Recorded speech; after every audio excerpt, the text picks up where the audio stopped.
Hi, everyone. Welcome to another episode of the Thriving Immigrant Podcast. I'm grateful to God for the opportunity to host you again today. And I've got an amazing guest on the show. I would call him a Janla. For those of you that understand what that means, he's a big fish. My guest is Dr. Olumuyiwa Igbalajobi. He has been doing an amazing job in the community, and I'm really grateful for what he's been doing. He has been making huge impacts in the community. So join me welcoming Dr. Olumuyiwa to the show. Welcome, Dr. Olumuyiwa. Thank you so much for having me. It's an honor to be here, and thank you for appreciating what we do at Scholarshipcafe as well. All right. Okay. So I'm just going to go straight into it. Can you share your immigration story? I know you've been to different countries. I've seen some of your tweets talking about Asia and all that. Yeah, I started my immigration story, back in 2013 when I won the Korean government scholarship. I also won the Chinese government scholarship for my master's in both countries, but I opted for I opted for Korea. Apologies, because that was a full ride scholarship that covers my tuition, flight ticket, covers my relocation allowance, covers my monthly stipends, even printing costs for my taxes. And at that very moment, I had a divided home because I was close to completing my master's in Nigeria. I was 6 months away from completing my master's and being the only son and the last child. I was really close to my mom. And she would be like, "You're not going anywhere." My dad was like, my dad had his PhD at the University of Oregon in 1982, before I was born.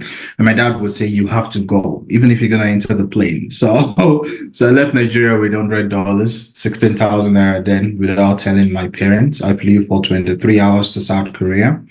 And then, I got to South Korea. I completed my master's class in 3 years. 1 year was for the compulsory Korean language program. And then after I completed my program, I had applied for PhD opportunity across the globe. I reached out to more than 200 professors. So I got 5 fully funded PhD offers, three in China, 1 in Korea, and 1 in Germany. So because I was already tired of living in Korea, I wanted another continent. My goal then was, North America as always. Everybody has an American dream, yeah. So my goal has always been to be in America, but I do not know which path I want to take to get there. So from Korea, I moved to Germany for my PhD at the Karlsruhe Institute of Technology in Germany.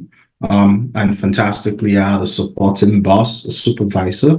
I completed my PhD within 3 years and 2 months. And at the very peak of COVID in 2020, I moved to Canada as a postdoc at the University of British Columbia.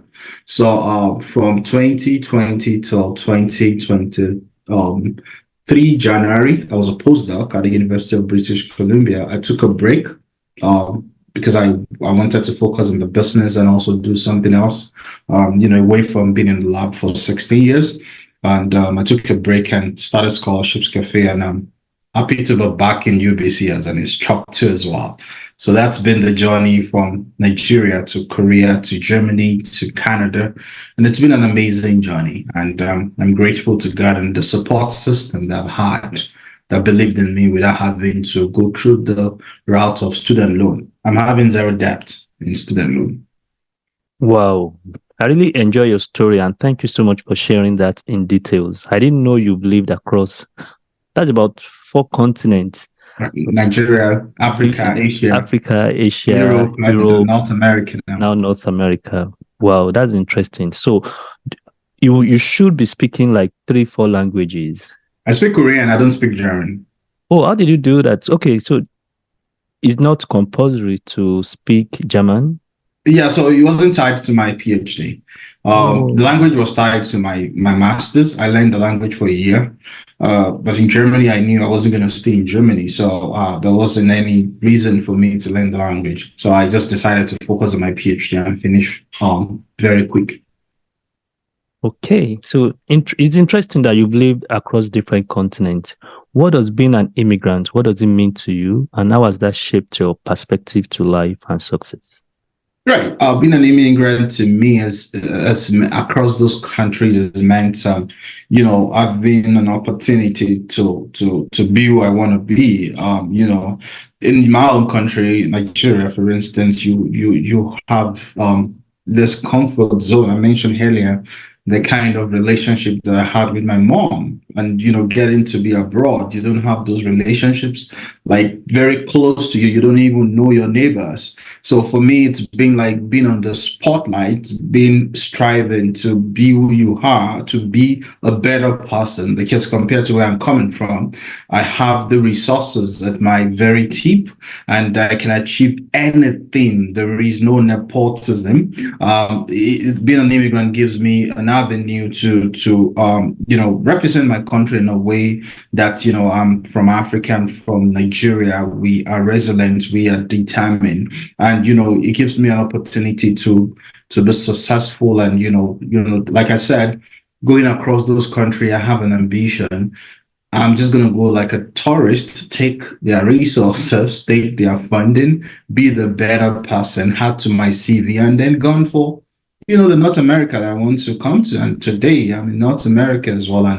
And recently I went to the US 2 years ago for a conference, and I got a 10 years visa because I have a PR in Canada. I don't even know what I want to use the visa for. So basically, it has given me the opportunity to be who I want to be because the resources, the support system, the infrastructures are there.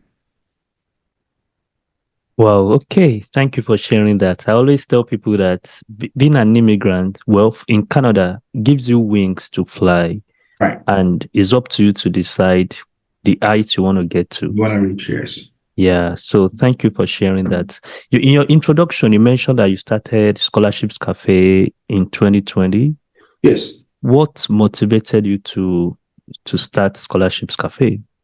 So I think the dream about Scholarships Cafe came right when I got to Korea. It was just like at the formative stage, at the foundational stage. I remember getting to Korea. So I'm one kind of person that when I see an opportunity, I become restless until I share it with the community. And this is what today I've had about eight meetings back to back, which I had to do like, had to give about 15 slots for free for women last week to celebrate the International Women Day. I've been talking about scholarships. I can talk for ages about scholarships. I was on Facebook always posting, and I realized that I've mentored. I was the first student from my university, University of Adukiti, to have ever won the Korean government scholarship. And when I got to Korea, I started mentoring my colleagues, and two of them came to Korea from the same department. The third person came, the fourth person came, the fifth person came. And I was supporting and people reaching out to me until when I got to Canada in 2020. It was during lockdown. And I had the time because everybody didn't even know what was going to happen. So I had the time within my hands to do something. And I think what really brought about Scholarships Cafe was the fact that I wanted to apply for a position and I realized it has closed. I was like, so where is this position all along? So I thought about coming on Twitter in 2020, started, so I remember saying, oh, this profile, I'll be posting scholarship and for started with 411 followers. And I will go to different institutions, Sweden, Germany. I will copy about 50 posts, put it on, then there was no Twitter Blue for like people like us that we couldn't even buy it. Like I Right. applied for Twitter Blue and they've been denying me. So I have to break all those tweets, like, the threads, and it's a long thread, a thread of 30.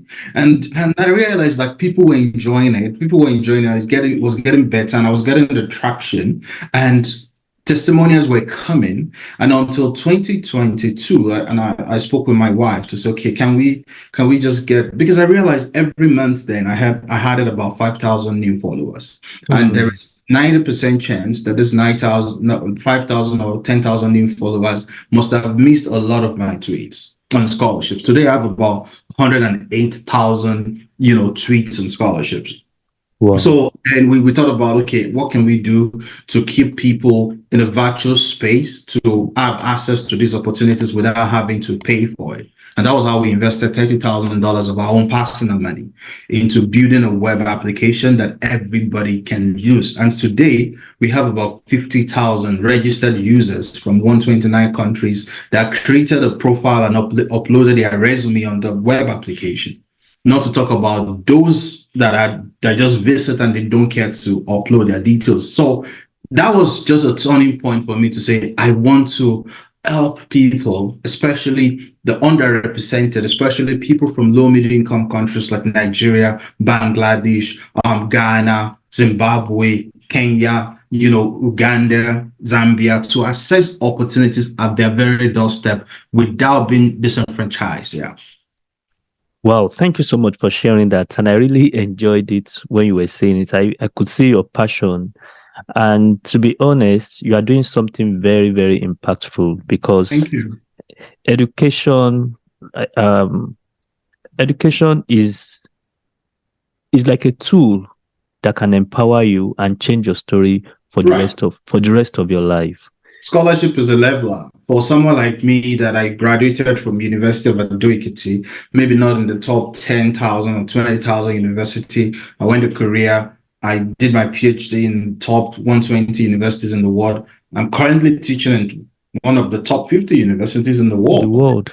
And this has Wow. been made possible through the fact that I got scholarship and I've advocated for, total removal of IELTS in most of the schools because I won scholarship. So then possibly they wouldn't have listened to me if I had not been affiliated with the top university in Canada that they know these guys are like very big when it comes to DEI space. Yeah, I was going to ask you about that. I was going to talk about that, but thank you for mentioning it. So, for you've been doing this actively for about 2 years now. Is there Yeah. a particular story that you find very touching? Like, oh, maybe there's someone from in a very vulnerable state that you helped and now is doing fantastically well. Is the process of doing way better for himself. Yeah, there are tons of them. I've had cases of people coming to me to say, they've met people that told them they can never get scholarships because they are not scholarship materials, and eventually I worked with them and they got scholarship. And like we all know, like I mean, I remember last year, I thought about if I want to continue the passport intervention scheme that we usually do because I was just out of sick bed, but I was just restless that I need to do it again. For 3 good years now in a row, we've supported more than 200 people to acquire their international passport in Nigeria, in Ghana, and in other part of African countries. I've heard stories of people that can't even afford to get an international passport. Yes, they are competitive students. And some of them are saying, okay, if not because of that passport, they will not be where they are today. I've had testimonials from people. Someone yesterday said, oh, Dr. Miwa, do you remember a Twitter space that you had last year? And I asked you if I can get a scholarship with a tutu, and you said yes. And then today I want to tell you I got a fully funded PhD in Wow. chemistry, the University of Cincinnati. Someone wrote to me on LinkedIn today to say, Doc, I just want to tell you, thank you so much for listening to me. And I was like, I can't remember that I had a conversation with you. And I have to scroll through my LinkedIn. Like, okay, this was the last conversation we had was in 2022. And I was like, he said he's currently in London on his PhD. And I was like, okay, congratulations. It was like, you know what you did? You didn't review my SOP, but every time I come to you, you answer me.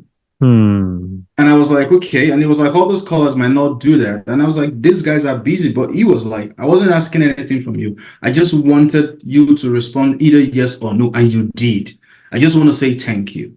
Oh, So there are wow. so many lives. Someone tagged me on Twitter yesterday to say she's currently in Israel because she used my code email format. My code email format is everywhere. People are using it. So I can't even, for me, my ideology is that I pray to God that I do not want to even be able to quantify the impact of things that I do, according to Pastor Salman.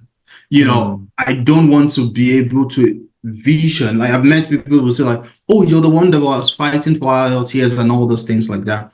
For me, my drive in life is to see people succeeding, is to see people getting access to information, is to see people that they've never thought they could make it in life, getting there to fulfill their dreams, and then they can focus on helping other people. Wow, and that's very powerful. And I know I've thanked you on different times, but I want to say thank you again for helping destinies because Thank it's a you. big deal. When you empower one person from a family, that can change the story of A the entire generation. lineage. Yes. Yeah. So God bless you for what you are doing. You too. Talking about the IELTS waiver. So what were you thinking? Did you think you were going to get it done or you just wanted to try? Did you ever see it like it was going to work out? Yeah, for the high LTLs, it started in a way that I wasn't even prepared for it. I was in the DEI space with what I'm doing at Scholarships Cafe, but taking on the hat of the high LTS was a bigger price for me. It was a bigger price for my career, and people don't know because if you are fighting, I don't call it systemic racism. I call it a kind of a systemic oversight. Because over time I've had conversations with media that they want me to talk about racism, but I don't think it's racism. I believe it's an oversight.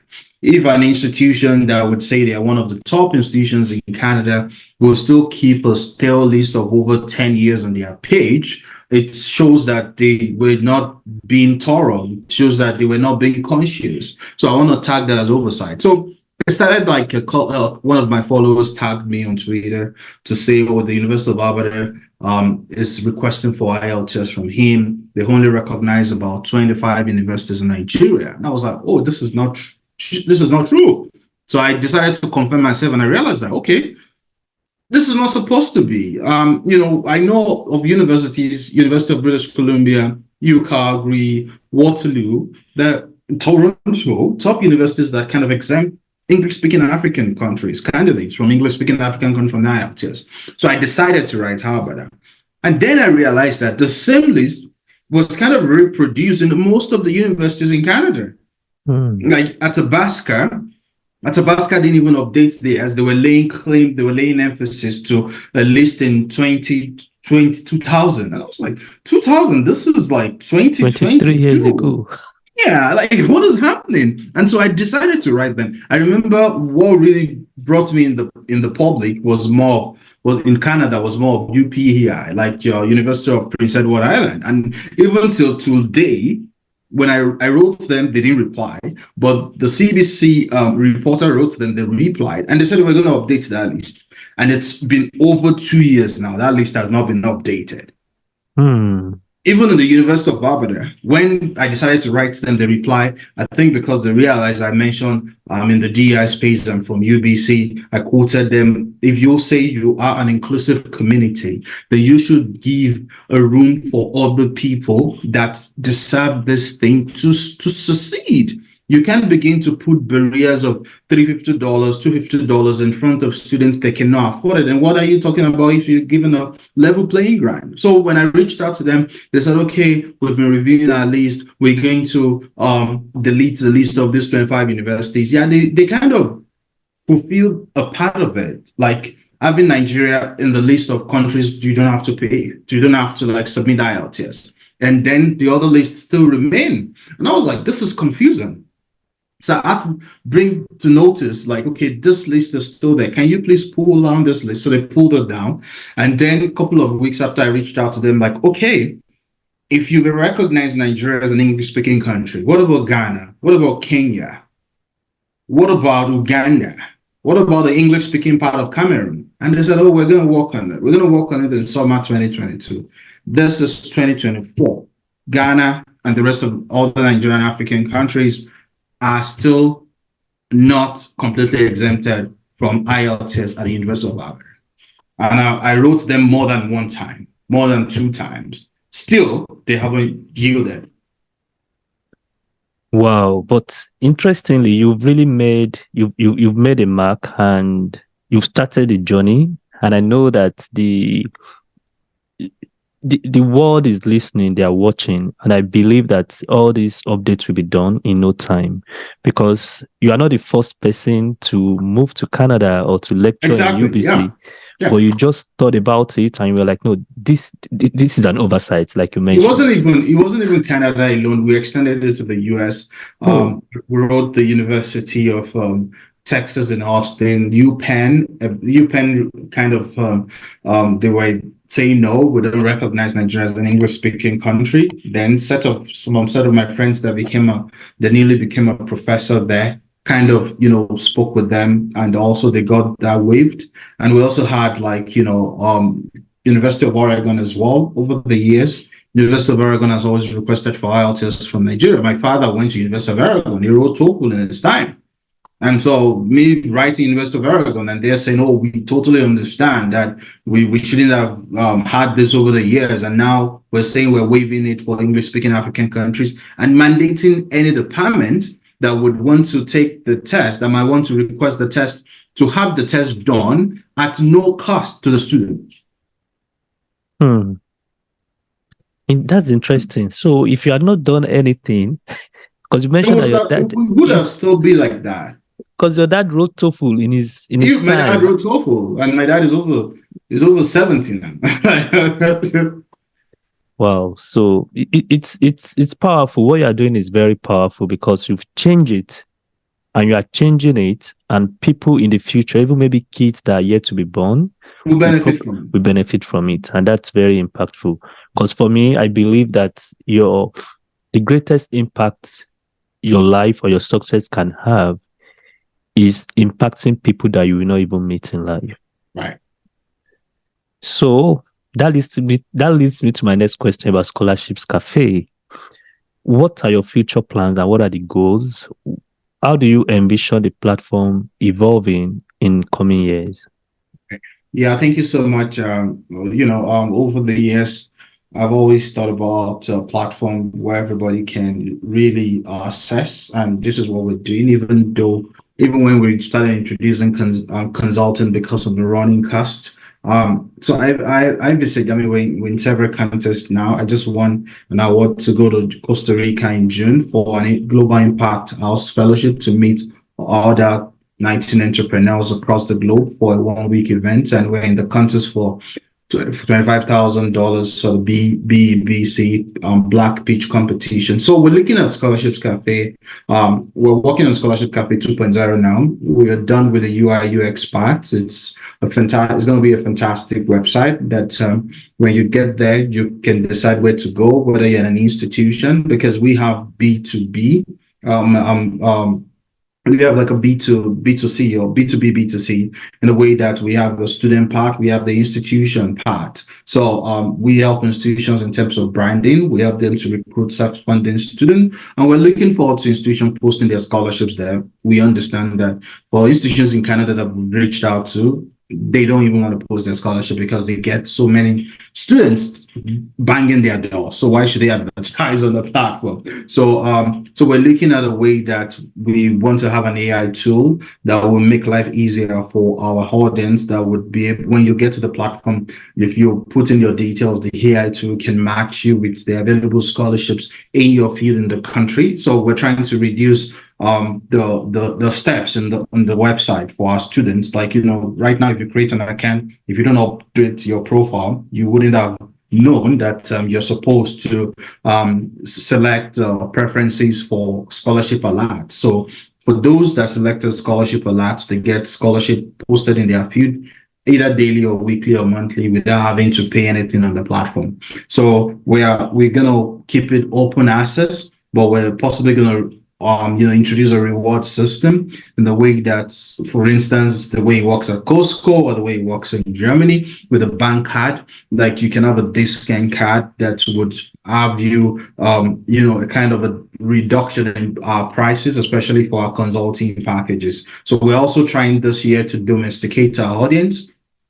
We have a Shopify account right now that is serving outside African community, and we have I spoke with someone from the UK today. I also spoke with someone from Kuwait today as well. Like, so we're increasing our reach. Like, it's beyond the African market.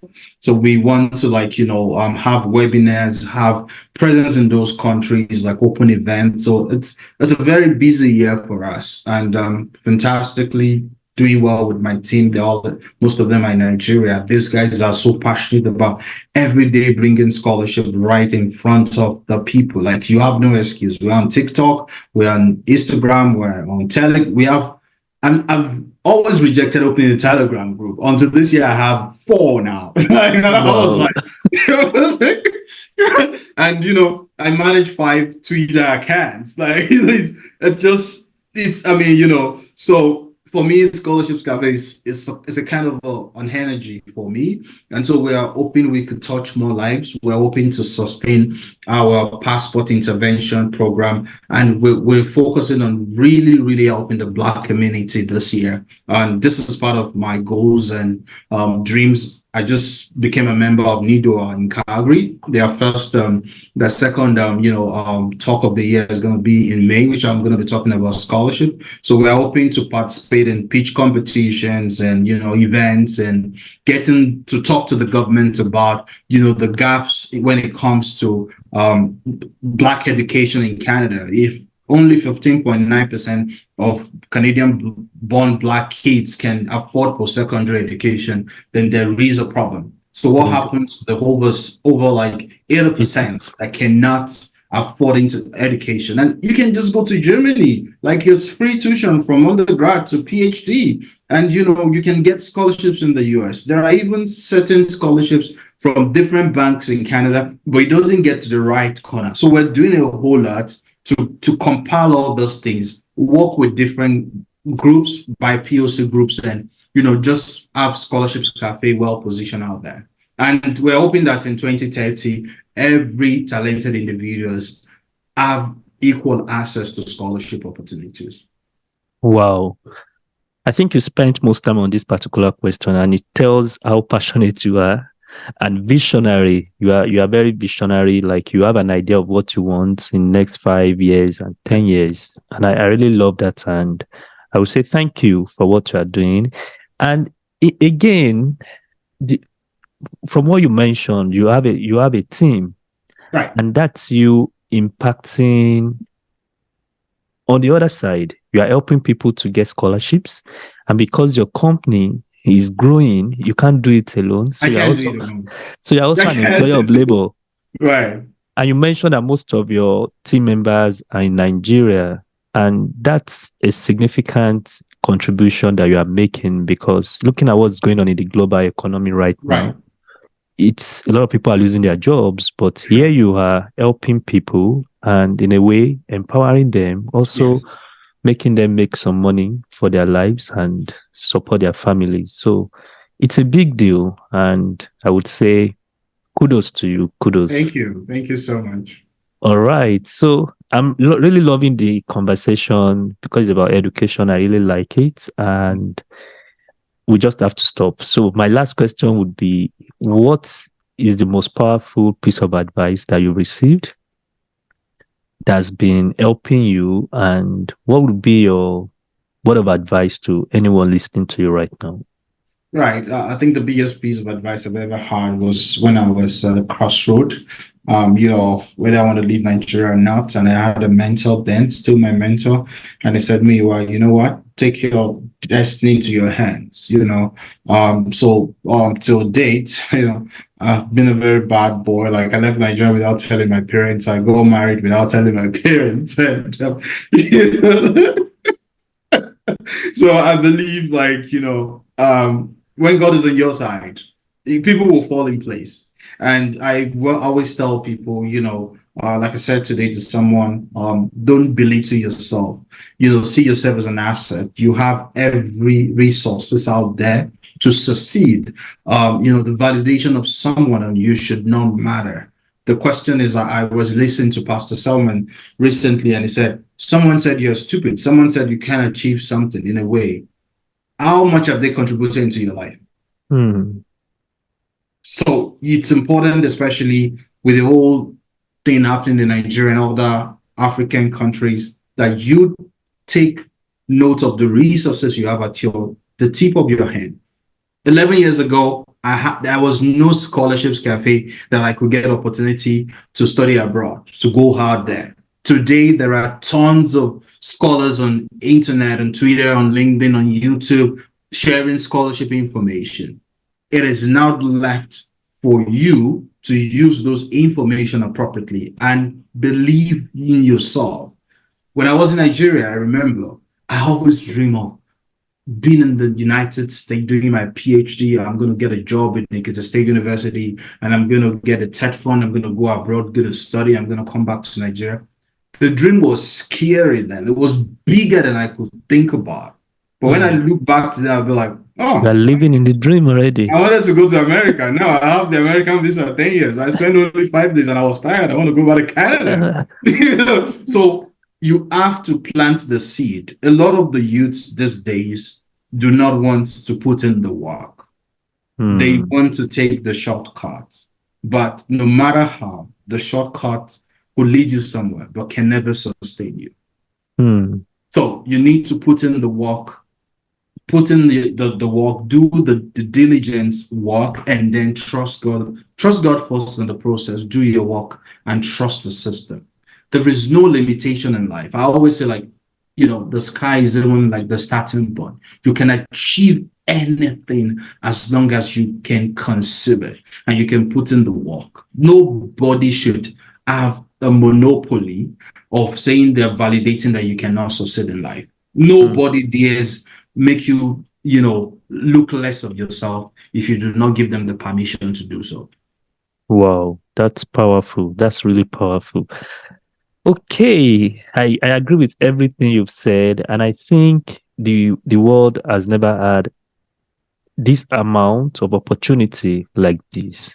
Yeah, You know, technology, social media has, I would say, democratized opportunities. exactly. You a lot of people that follow you, some of them read your tweets, make actions, succeed, Right. but they don't come back to say thank you. Exactly. You don't see them. You It's don't only see when I them. open my DM and some people will be like, Exactly. "Oh, I'm in the US. I'm in Europe. What was your tweet?" And I was like, "Okay." I've even on Twitter when I even chat with people, I can't even remember because I'll be like, "Oh, when was the last time? Who is this person?" Until I start going through the tweet, and these days I begin to wonder, like, was I the one that actually replied this person? Because it was when you look at someone that said, "Oh, I've been following you for the past 3 years. I've been following you for the past 2 years. You've contributed to my success story." And I can't even remember when they followed me. I can't even, someone wrote me to say, "Oh, thank you so much. You prayed for me last year when I was having issues at my workplace." And I was like, "Me? I can't remember." Right. Because I meet so many people every day, and in the community, I try to be as much as accessible as I can. Open my DM maybe like once in a week, get to talk to people, and lock it again because of being overwhelmed. But Yeah. again, it's been a journey for me that is fulfilling. That when you see lives being touched, that is the ultimate goal for me. It is bigger than what money can buy when it Hmm. comes to building human capacity. And that is what Scholarship Cafe is. That is why we're different from other platforms. Like when you come in contact with us, we provide you with the tools and resources that when you get to grad school, you can look back and say, "I did this myself." Right. I love the last point you just mentioned. Thank you, Dr. Olumuyiwa. It's Thank you so been much for an having me. amazing 30 minutes, and I can't wait to have you back. I really Right. appreciate. Anytime. Thank you so much for the work you do as well. Thank you. On this note, we call it a day. Have a nice day, everyone.